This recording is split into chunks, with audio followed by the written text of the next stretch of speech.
Olá, internautas do Portal Guia Tem. Sejam bem-vindos a mais uma entrevista e hoje nós vamos falar sobre o Outubro Rosa.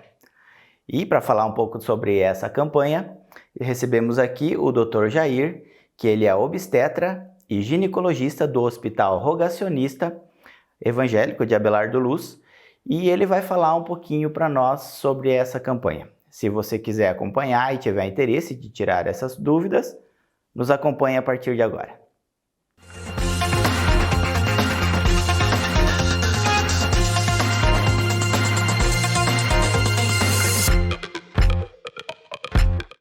Seja bem-vindo, doutor. Muito obrigado. Obrigado pela sua presença aqui. Eu que agradeço. E para começar, eu gostaria que o senhor falasse um pouco sobre o movimento Outubro Rosa, como ele iniciou, a importância de conscientizar as mulheres a respeito dessa doença, que é uma doença muito grave, que é a doença, acho que mais mata mulheres no mundo, não é?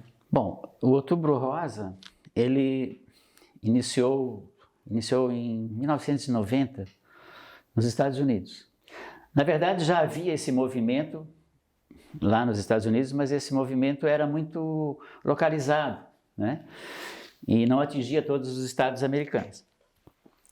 E em outubro, um grupo de mulheres colocou um lenço rosa no pescoço e promoveu uma corrida chamada Corrida, que deram o nome, denominaram de Corrida da Cura, para tentar fazer com que esse movimento se espalhasse por todo o país, todos os estados americanos, fazendo com que as mulheres, né, tentassem ou fossem mais cuidadosas da sua saúde, fazendo esses exames preventivos, tanto de câncer de mama quanto de colo de útero, porque estava se percebendo que havia um grande número de mulheres que morriam sem tratamento, né? Não chegavam a ter o tratamento adequado, porque não havia essa conscientização de que elas deveriam fazer esses exames preventivos de forma rotineira, né? E a partir daí, tanto é que no Brasil só começou em 2002, mas a partir daí se espalhou pelo mundo todo e hoje, outubro é o mês de conscientização para a prevenção do câncer de mama e de colo em praticamente todo o mundo.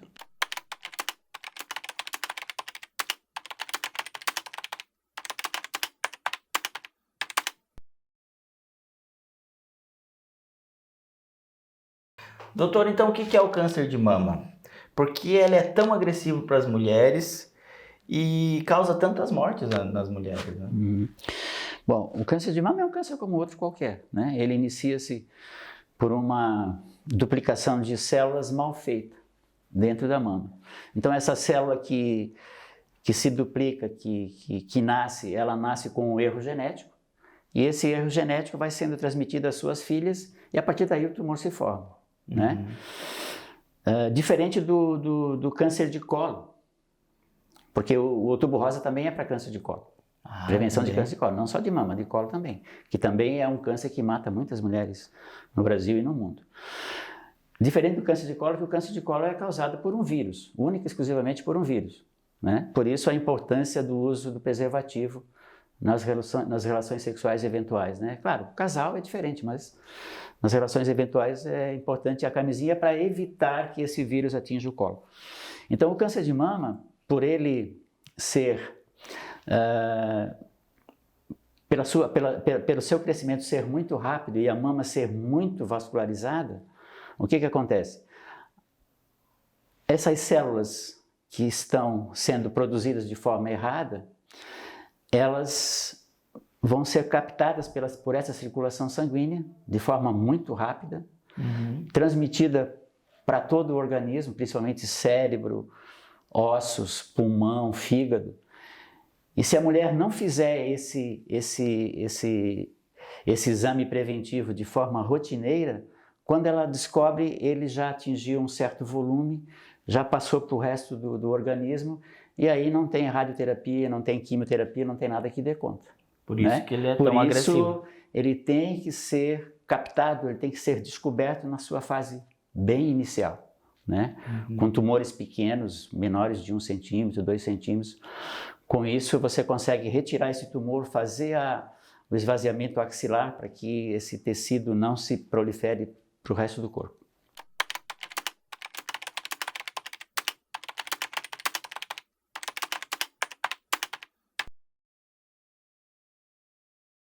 Então, quais os sintomas, doutor? E o que ele causa no organismo, né? Tá, os sintomas são praticamente restritos. Quando ele está em fase inicial, claro, né? Se ele já atingiu o organismo, aí os sintomas são muito diversos.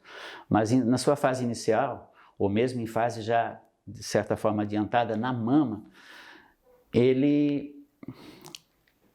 provoca alterações na pele, né? A pele fica avermelhada, ou ela fica endurecida, ou ela apresenta escoriações, erosões, coceira, até uma coceira às vezes denota que está presente ali um tumor, né? Mas o mais perceptível e o mais comum é o nódulo.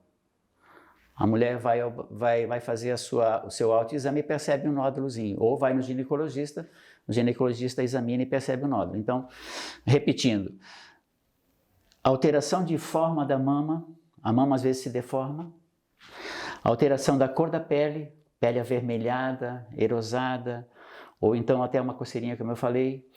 Outra coisa importante, a retração do mamilo. O mamilo, em algumas situações, o mamilo ele é exteriorizado, né? Ele inverte, ele entra, sabe? Isso é um sintoma Esse também. é um sintoma, mas isso é fundamental. E também a descarga papilar. O que é a descarga papilar? Aquele leitinho que sai, a mulher não está grávida, não está amamentando e sai um leitinho. Sai um líquido. Às vezes é leite, às vezes é só um líquido claro, outras vezes é sanguinolento. E também nódulos no pescoço ou na axila. Às vezes só encontra nódulo na axila ou nódulozinho no pescoço. Aí tu vai procurar e tu acha o nódulo na mama, né? Então esses são os principais. Okay. E depois, se ele já se metastizou, aí depende do local onde ele está localizado, né? Entendi.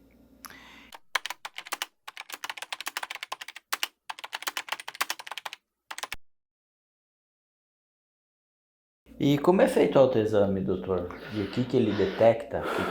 O autoexame é para ver se aparecem essas alterações todas que eu falei, né? A descarga, a mudança de cor de pele, mudança da forma da mama, e como eu já referi anteriormente. Mas o autoexame é mais para buscar mesmo o nódulo, né? Então ele é feito com a mão espalmada, onde você começa pela região periareolar, você vai apertando e fazendo movimentos circulares, principalmente no banho, quando a mulher está despida, a mama está aquecida, amolecida, isso facilita muito a palpação, né? O autoexame. E a percepção, e a mulher conhece o seu corpo, ela vai perceber isso de forma muito, muito clara, muito fácil, muito facilmente perceptível quando ela faz esse exame. Vai sentir que tem algo diferente. Ela vai sentir que tem um nódulozinho ali. E ela vai, isso aqui eu não tinha. Como é que é isso? Eu vou no ginecologista para ver o que é. Então, a partir da detecção desse nódulo, já procurar ajuda. Na verdade, eu acredito que a mulher, ela deva fazer, a mulher acima de, né, passou dos 20 anos, 30 anos, ela deve fazer o seu exame preventivo de colo, rotineiramente, né? E também fazer o exame e fazer uma consulta ao ginecologista de forma regular, porque o ginecologista é que tem a maior condição de perceber esse nódulo, né? Ou de desconfiar dele. Às vezes a mulher tem uma mama um pouco volumosa e não consegue fazer esse exame de forma adequada. E o ginecologista não, ele tem essa preocupação e ele tem esse treinamento para que consiga perceber, né? Às vezes só no olhar a gente já vê que ali tem alguma coisa errada, né? Mas é importante que ela faça uma consulta anual, no mínimo anual, ou cada 2 anos, e fazer também o autoexame uma vez por mês, cada 2 meses, vai debaixo do chuveiro, vai fazendo a palpação de forma circular, né? e percebendo para ver se vai no espelho, olha se não tem nenhuma alteração na mama dela, porque ela conhece o corpo dela, né? Sim, Nasceu sim. E a partir de que idade, doutor, que seria recomendado começar a fazer esses autoexames? A mama, a gente percebe mamas com lesões, principalmente as pacientes que já tiveram caso na família, né? Paciente que tem uma história familiar de câncer de mama ou de câncer de ovário, pode ser qualquer parente próximo, da mesma linhagem. Ela deve iniciar isso muito cedo, né? Antes mesmo dos 20 anos. 20 anos seria, vamos dizer assim, o limite. Mas se ela tem história familiar, ela deve começar cedo, né? Fazer essa avaliação. Eu já atendi meninas com 17, 18, 19, 20 anos, não com câncer de mama, que é muito raro nessa idade, mas com nódulos benignos, né? Que vão crescendo e vão acabando deformando a mama dela, né?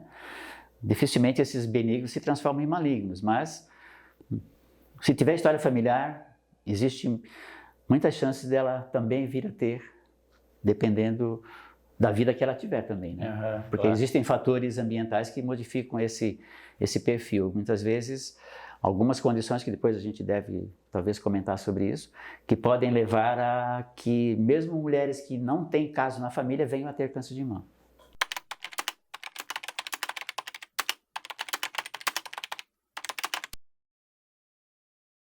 Quais os principais fatores que podem causar o câncer de mama?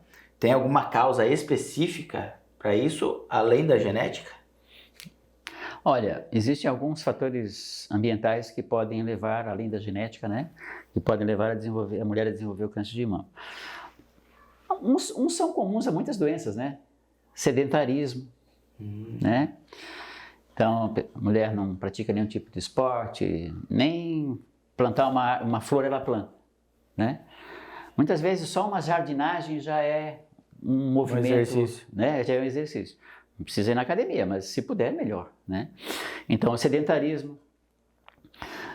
Um grande fator de desenvolvimento de câncer de mama é a mulher na pós-menopausa, que ela não faz terapia de reposição hormonal e ela fica obesa, né? A obesidade, tanto na pré quanto na pós-menopausa, mas pior na pós-menopausa. Mulheres nulíparas, mulheres que nunca tiveram filho, essa corre um grande risco, né?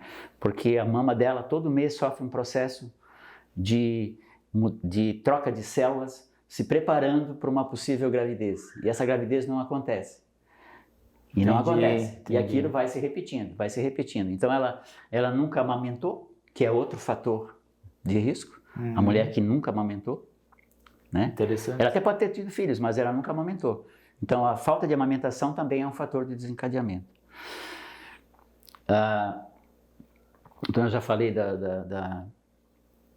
do sedentarismo, da obesidade, doenças que causam alterações muito importantes no organismo, como diabetes e hipertensão, tal, mas principalmente o sedentarismo e a obesidade. E também a ingestão de bebidas alcoólicas, que também estimula o desenvolvimento. E a genética, que é o fator principal, né? Então, se a pessoa tiver genética, tiver familiar que já teve tumor de mama ou tumor de ovário e tem todas essas características, essa realmente está correndo um grande risco. E acidentes também, doutor, pode uma pancada, uma coisa pode... Difícil. É difícil. E causa um hematoma, causa um abscesso, tal, mas isso não está dentro do fator de risco, né? Entendi. Não está dentro. A idade que a mulher se torna mãe pode ser um fator de risco ou não? Não, a idade não... Claro, se ela for uma mulher que teve o primeiro filho com 40 anos, ela passou todo esse período sofrendo aquelas influências hormonais que eu falei, né? Então, quanto mais tarde ela tiver filho, maiores as chances dela vir a ter, né? Mas não pela gravidez. Necessariamente. Não necessariamente. Aí vai depender das outras condições, né? Se genética, aquilo tudo que a gente já falou sobre. Mas por ela ter um filho com 35 anos, não quer dizer nada. O importante é ter o filho. Entendi. O importante é ter filho, para lá na frente ela não sofrer, né? Porque a maior incidência é acima dos 50 anos, né?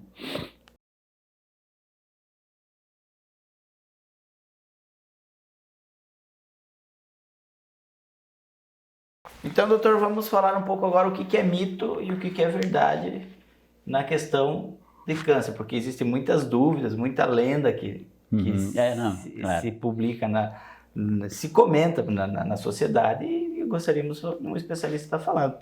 Sem dúvida. Tá? Usar sutiã com bojo pode causar câncer de mama? Não faz parte do fator de risco. Não, isso é lenda. Não, isso é lenda, isso é mito. Fazer mamografia causa dor? É verdade ou mito? Olha, as mamografias analógicas, né, que existiam, elas tinham que fazer uma compressão bastante intensa na mama para que ela se afinasse e o raio-x conseguisse captar as possíveis nodulações e calcificações que são os fatores que indicam que pode haver ali alguma alteração celular. Mas hoje, com as mamografias digitais, onde essa compressão já não é mais tão significativa, praticamente não causa nenhuma dor, né? Se causar é um desconfortozinho, mas é coisa bem rápida porque as analógicas você precisava fazer uma compressão bastante intensa para que captasse a menor alteração possível, né, que existisse. As digitais hoje não, elas já fazem uma captação bem mais ampliada e com facilidade e não tem problema nenhum, não causa dor, é mito também. Okay. Quase um mito, né, vamos dizer assim. Quase um mito. Quanto mais cedo, então, é diagnosticado a doença, mais chances de cura. Isso é verdade? Verdade, com certeza. Quanto antes você fizer o diagnóstico, a mulher com câncer de mama descoberta na sua fase inicial, aquela fase bem inicial, com menos de 1 centímetro ou 1 centímetro, 95% de chance de cura. 95% de chance de cura. O problema mesmo é o avançado, né? É o câncer avançado, que aí a coisa fica difícil, né? Não que não seja curável, né? Não que não seja curável. A grande maioria é curável, né? Mas o tempo de sobrevida muitas vezes varia de acordo com o tempo de descoberta da doença, né? Quanto mais avançada a doença, menor o tempo de sobrevida. Você vai lá, faz tudo que tem que fazer, tal, mas a sobrevida muitas vezes se torna um pouco limitada. Mas a paciente que descobre o câncer numa fase bem inicial, com menos de 2 centímetros, vamos dizer assim, sem comprometimento axilar, sem comprometimento dos gânglios intramamários, de 90% a 95% de chance de cura, né? Okay. Mulheres abaixo de 40 anos não têm câncer de mama? Mito ou verdade? Isso é mito. Elas podem? Mito. Não, pode, claro. Principalmente aquelas que nunca tiveram filho, né? Essas correm grande risco de ter câncer de mama, mesmo antes dos 40 anos.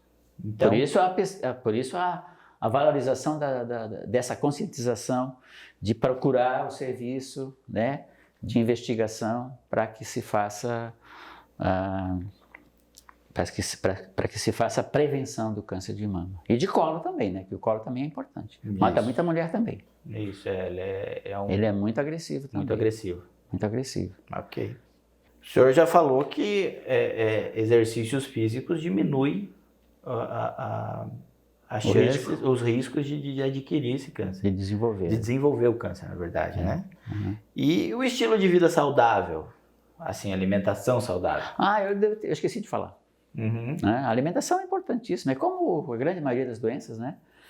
Principalmente vegetais, né? Uhum. Não é para virar vegano. Não precisa virar vegano, mas o vegetal é importante. É muito importante. Isso ele protege a mama. Protege por causa das vitaminas, né? As vitaminas protegem bastante. Então, uma boa alimentação aliada a exercícios, não beber muito álcool, né? A mulherada gosta de um espumante, né? Então, mas com moderação não tem problema, né? Tirar a mama, eliminar a mama, elimina o risco de desenvolver o câncer por completo? Você tá se referindo a fazer a retirada da mama preventivamente? Isso. Como a Angelina Jolie? Com certeza. Com certeza. Tirando o tecido mamário, se ela não teve câncer ainda, né? Uhum. Se ela não teve câncer, né? Você está se referindo. Isso. Sim. A Angelina Jolie fez isso, né? Ela teve mãe com câncer de mama e ela retirou a mama dela. Ela faz uma mastectomia subcutânea, você retira a mama e coloca silicone. Você fica com toda a mama, né? Fica com mamilo, fica com Não é aquela coisa. Aham. Ela é um cortezinho aqui embaixo, como fazer um implante de silicone, uma prótese de silicone, só que em vez de você só colocar o silicone, você retira a mama de forma subcutânea, né? Retira toda a mama, deixa só a pele, toda a areola, todo o mamilo, e coloca o silicone. Você não vai ter câncer de mama. Okay. Mas isso é uma coisa... É o extremo. Isso é o extremo, né? Isso é o extremo do extremo. Mas não deixa de ser uma prevenção, né? Tanto que é que a Angelina Jolie, sabendo que a mãe teve, e a família dela toda vem numa linhagem genética de isso. Você consegue pesquisar isso, né? Você consegue pesquisar, existem alguns receptores na mama, que você, quando retira a mama, você procura esse receptor. Por que você procura ele? Porque depois ela vai entrar na menopausa, ela vai ter que fazer tratamento para menopausa, e aí você tem que saber se esse receptor dela era um receptor que iria provocar uma recidiva da doença se ela venha a utilizar estrogênio na pós-menopausa. Então a gente retira a mama, faz a pesquisa do receptor. Se tiver o receptor, você não dá estrogênio, porque pode recidivar em outro lugar, ou se tem uma célula que já está circulando, que escapou dos gânglios linfáticos que fazem a captação dessa célula, e se tiver uma célula perdida, mas ela não está sendo estimulada, e se você estimular ela com estrogênio, vai dar um câncer no cérebro, vai dar outro no fígado e tal. Então você faz esse receptor, faz a pesquisa. Se tiver, você não dá. Se não tiver, você pode dar, tranquilo, que não vai recidivar, né? Mas claro que a gente evita de dar estrogênio em mulheres que tiverem câncer de mama, né? Mesmo que ela tenha tirado toda a mama. Entendi.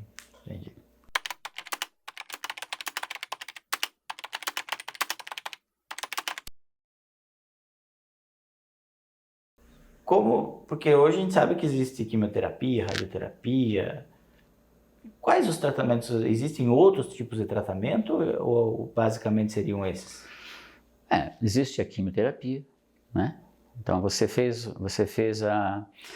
Porque existem duas situações diferentes. Uma é você retirar toda a mama e toda a cadeia de gânglios axilares. Outra é você só tirar o nódulo, fazer uma quadrantectomia, mas também faz esvaziamento axilar.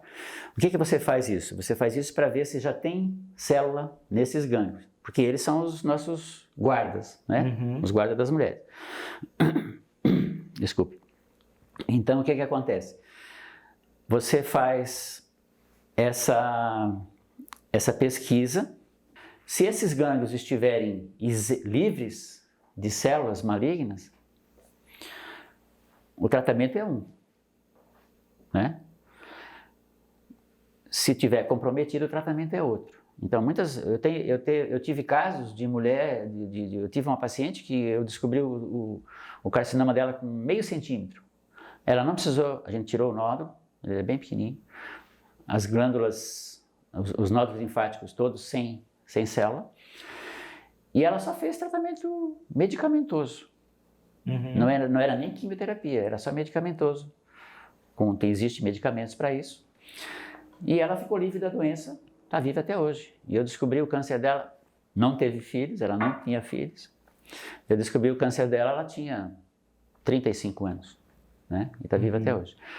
Agora, descobriu o nódulo comprometido, aí a coisa fica mais intensa, né? Você retirou, então o tratamento já é a retirada do nódulo, a retirada dos... É um tratamento. Já é um tratamento. A partir daí você vai ver se vai fazer químio, vai fazer rádio ou imunoterapia até. Né? Existe imunoterapia também. Existe só o tratamento-alvo, que é aquele tratamento local, né? Porque já está tudo disseminado, já está tudo comprometido, o organismo todo comprometido. Então você faz o tratamento-alvo, que é só para reduzir o tumor e dar uma sobrevida melhor para aquela paciente, né? Mas é a cirurgia, a retirada do tumor ou a retirada da mama, pesquisa de gânglios comprometidos, aí vem a rádio local, vem a químio e vem a imuno também. Existe imunoterapia também. O indicado da remoção das mamas é quando está bem evoluído a indicação para mastectomia, ela é um pouco limitada, vamos dizer assim. Porque nódulos pequenos, você faz uma quadrantectomia, esvaziamento axilar. Se precisar, você tira toda a mama, né? Mas na grande maioria das vezes é isso. Faz a quadrantectomia, onde naquele quadrante, são 4 quadrantes, naquele quadrante que o tumor está, desde que ele tenha menos de 2 centímetros, né?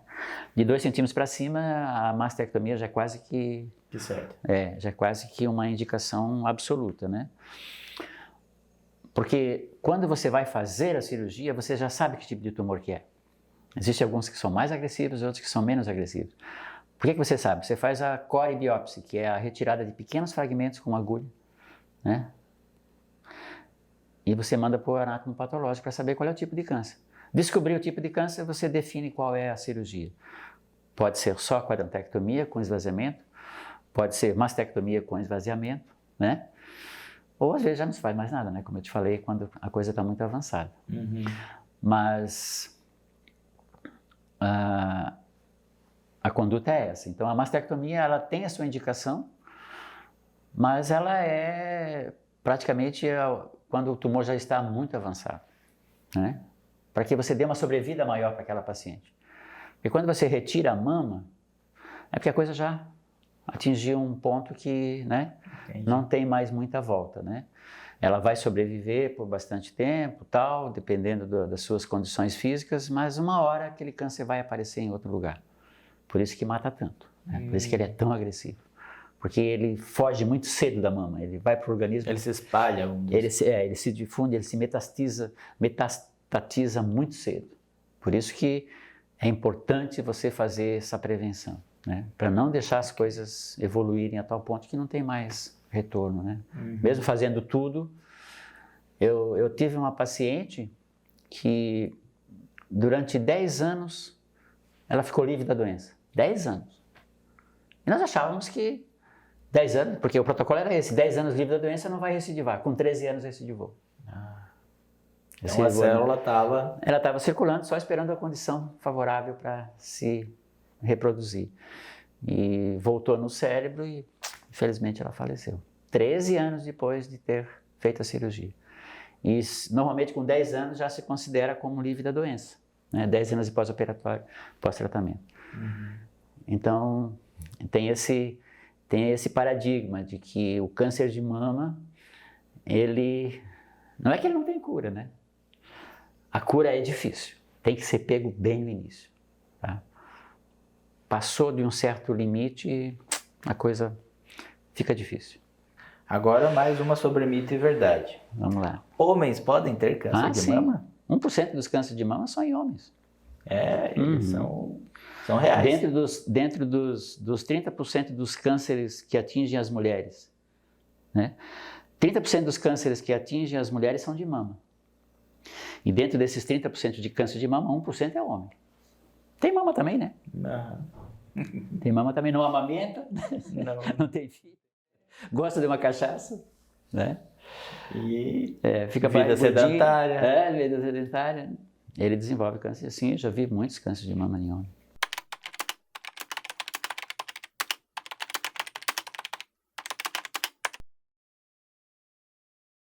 Então, para finalizar, quais as mensagens que o senhor deixa para as mulheres nesse mês de outubro, que é da prevenção do câncer do colo, do câncer de mama? O que o senhor gostaria de falar para elas nesse momento? A pandemia causou um transtorno muito grande, né, para as mulheres. Elas não podiam fazer mamografia, não podiam fazer preventivo, porque estava tudo fechado, só atendia Covid, né? Então eu tenho recebido pacientes hoje no consultório que faz 2 anos que não fazem preventivo de colo de útero, não fazem mamografia, mulheres com mais de 40 anos, né? Porque até então havia o protocolo de que mulheres que atingiam 40 anos deveriam fazer mamografias seriadas, né? Ano a ano. Uhum. Mas já está mudando isso. Hoje já estão colocando esse protocolo a partir dos 50 anos. Mas eu, como sou da velha guarda, acho que os 40 anos é uma boa época, principalmente para aquelas mulheres que tiveram caso na família, né? Essa já deve rastrear muito antes, né? A mamografia só é indicada a partir dos 40 anos, porque aí a mama perde bastante tecido mamário e fica só gordura. Então o raio-x passa de maneira mais fácil e o exame fica melhor. Mas abaixo dos 40 anos pode fazer ultrassom, né? Então as mulheres que tiveram câncer na família ou que queiram fazer esse rastreamento, pode fazer ultrassom a partir de 25, 30 anos, faz um ultrassomzinho cada 2, 3 anos e está tranquilo, né? Então a pandemia atrasou isso. Então o nosso medo agora, qual é a nossa preocupação agora? É que muitos casos que ficaram escondidos esse tempo todo agora vai explodir. Por quê? Porque no Brasil existe uma média de 60 mil casos novos de câncer de mama Todo ano. por ano. Tá? 30% dos cânceres, já falei, 30% dos cânceres que as mulheres têm, 30% é mama. Né? O resto é colo, é câncer de pele e tal. E o câncer de mama é o que mais mata a mulher depois das doenças cardiovasculares. Né? Infarto, acidente vascular cerebral, né? Derrames e coisas. E também eu queria aproveitar a oportunidade para, além de valorizar essa prevenção do câncer de mama e de colo, porque aqui em Abelardo eu percebi, que eu estou aqui apenas há 1 ano, mas eu percebi que as mulheres não fazem terapia de reposição hormonal após a menopausa. Né? E isso é um fator de risco também para mulher na pós-menopausa desenvolver câncer de mama. Por quê? Ela não faz terapia de reposição hormonal, ela fica obesa, porque a terapia de reposição hormonal evita que ela engorde muito. Ela fica obesa e a obesidade é um fator de risco para câncer de mama. Então eu queria aproveitar a oportunidade para pedir para as mulheres de Abelardo que estão na menopausa, que quando procurarem o seu ginecologista, peçam para ele fazer a terapia de reposição hormonal. Porque entre os mitos e verdades, é mito que a terapia de reposição hormonal causa câncer de mama. Ela não está entre os fatores de risco. Tá? Claro que você não vai fazer terapia de reposição hormonal com estrogênio para mulher que teve câncer de mama. Entendi. Ou para mulher que teve um caso familiar de câncer de mama, porque ela já é um fator de risco. Mas mulheres que nunca tiveram na família, que não tiveram câncer de mama, que não tiveram nenhuma patologia mamária importante, ela deve fazer a terapia de reposição hormonal. Por quê? Para cada 5 casos de infarto, só 1 é mulher. 4 são homens. Após os 50 anos é 1 para 1. Ali, igual. Por isso que morre tanta mulher por infarto agudo do miocárdio. Porque não faz terapia de reposição hormonal. Porque criou-se esse mito de que a terapia de reposição hormonal dava câncer de mama. Isso é mentira. Mesma coisa anticoncepcional. Anticoncepcional pode dar câncer de mama. Mentira. Muito pelo contrário. O anticoncepcional bloqueia aquele mês a mês da mama tentando se reproduzir. Né? E isso evita o câncer de mama também. O anticoncepcional é um fator... Isso mudou. O paradigma agora é outro. Né? Mas a terapia de reposição é super importante. Evita acidente vascular, evita Alzheimer, né? Osteoporose e a morte precoce. Né? Então a terapia de reposição hormonal é muito importante. Eu vejo que aqui em Abelardo a mulherada não faz. Não faz. Aí aqueles fogaços, aquelas coisas todas, sofrendo, insônia, quer matar marido, né?